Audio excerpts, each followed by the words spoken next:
Hello, this is Rabbi Eitan Levi again, and here we are in the Chapters of the Fathers, chapter 1, verse 8. Yehuda ben Tabai v'Shimon ben Shatach kiblu mehem. These two rabbis, Yehuda and Shimon, received the Torah from their teachers.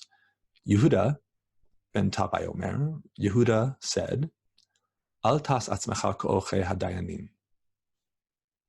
You shouldn't make yourself like the prosecutors, the lawyers for the litigant in a case. Ukashayeyu balei dinin omdim lefanecha, yu beinecha kirshaim.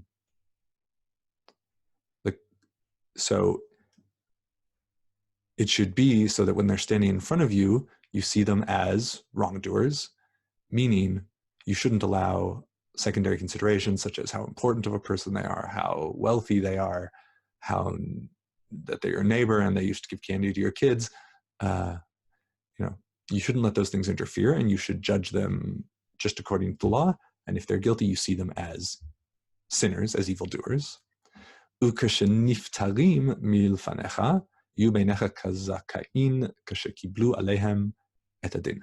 And when they leave from before you, meaning after the psak din, after the judgment's been given, and they leave the courtroom, you should see them as if as righteous people, because they have received upon themselves justice already. So what does it mean that you should see them as righteous people when they leave? It doesn't say if they win, right? It doesn't say that if they win the court case, then you can see them as righteous and you should stop seeing them as sinners. It's saying even if you find them guilty. So it's obvious if they are found innocent, you're going to see them as innocent, right? The question is, what do you do if they're found guilty? So the idea here is it's essentially a served your time sort of thing, right? They've served their time, you find them guilty, they'll pay their punishment.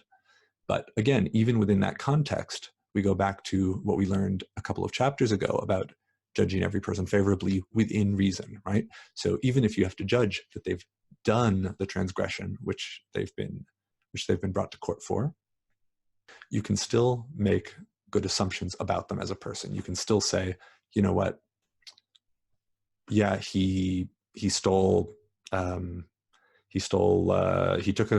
few coins off that guy's table. He shouldn't have done that, but you understand that, he's a human being who has failings and was in a difficult situation and maybe didn't make the best choices, and you don't see them as an evildoer. You see them as someone who transgressed, and now they are paying their debt. They're paying it off. They're being punished in whatever way is necessary, and you treat them with respect as a human being, despite having them having been found guilty of a crime. That is chapter 1, verse 8 of Chapters of the Fathers.